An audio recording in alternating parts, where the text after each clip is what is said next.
Happy Saturday, Grecians. Kick-off against Cambridge United is just a couple of hours away here at SJP, and it's time for a quick catch-up with Chaz. Chaz, great work. I know it's touch and go at one point on Thursday and Friday with the temperatures, but the referee's happy, the pitch is in good condition, and we've got a game today. Obviously, we've got procedures we've got to follow. We've got to play everything with a straight bat. Last year, I think it was a Barnsley game. There was a few issues. My decision making and thought process and enthusiasm to get the game on was, rightly so.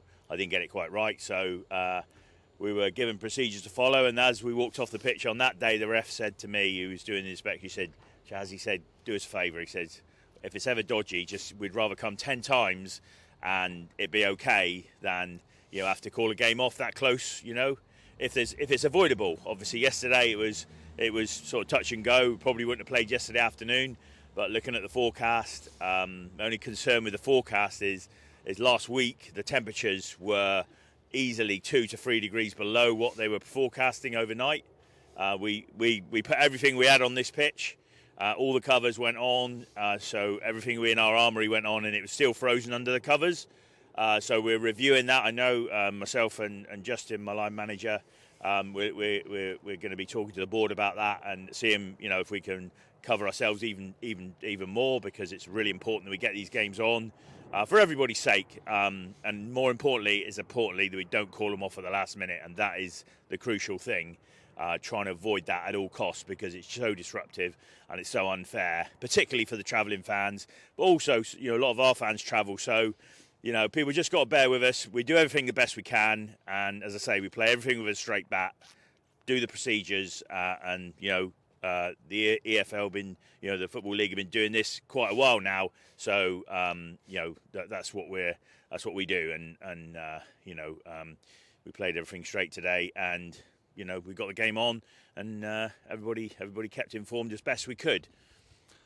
When it comes to cold weather and the frost, it does always seem to be that sort of far side in front of the main stand that doesn't get the sunlight and is always sort of the problem area. But I think yesterday you double covered it after the referee had visited, and then we had the benefit. I think it was only 0-1 last night, and we're up to about 8 or 9 now. So it's all paid off in the end. Yeah, it's always that side because it gets no sun. Obviously, over here was pretty much all week was fine. In the mornings you wouldn't have played if it was before 10 o'clock, but as soon as the sun comes up, we've been looking closely at the cover manufacturers, speaking to them, and the answer is double covering, certainly that L shape, and that's what we've been putting forward. It got sun in the afternoon, whereas this got sun all day, but the other side was only getting sun for an hour before the temperatures were dropping again, and we had to cover it. We double covered that with some extra covers we had, because we bought another cover this week because we didn't quite have enough. We weren't quite comfortable, so we used the ones that we had to do that sort of 10 metres on that side. So we did everything we could. I must say a massive thank you. The pitch covers team that sleeps all year, and then as soon as yesterday, I didn't even have to put a message out on the group, and they were chirping up, "Oh, do you need us, boss? Do you need us?" So a massive thanks to those guys. There was 8 here this morning at 8:30 to get the game on. So you probably know who they are because they'll tell you who they are. But if you see them today at the game, buy them a pint and say thank you, because without those guys, we would have really struggled, because it is, it's 6 to 8 men, pretty hard work. Only a short period of time, more of a sprint than a marathon on the covers, getting them off, and then we took our time this morning, got a cut on it, and just finished getting the line on, and everything's good to go. So all we really need is a really big crowd, loud, big crowd, bring a bit of warmth, bring a bit of passion, and let's do what we don't talk about on these interviews. Let's talk about what we do talk about then. You've certainly earned a decent lunch today. What's on the menu?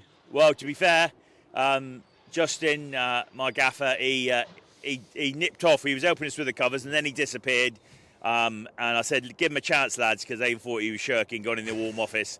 But he'd actually gone down the local takeaway and got us all sausage and bacon baguettes, which was really kind of him. So we all had a nice cup of tea and a sausage and bacon baguette, while the other lads went off to get on with their daily grind before they hopefully come back here later.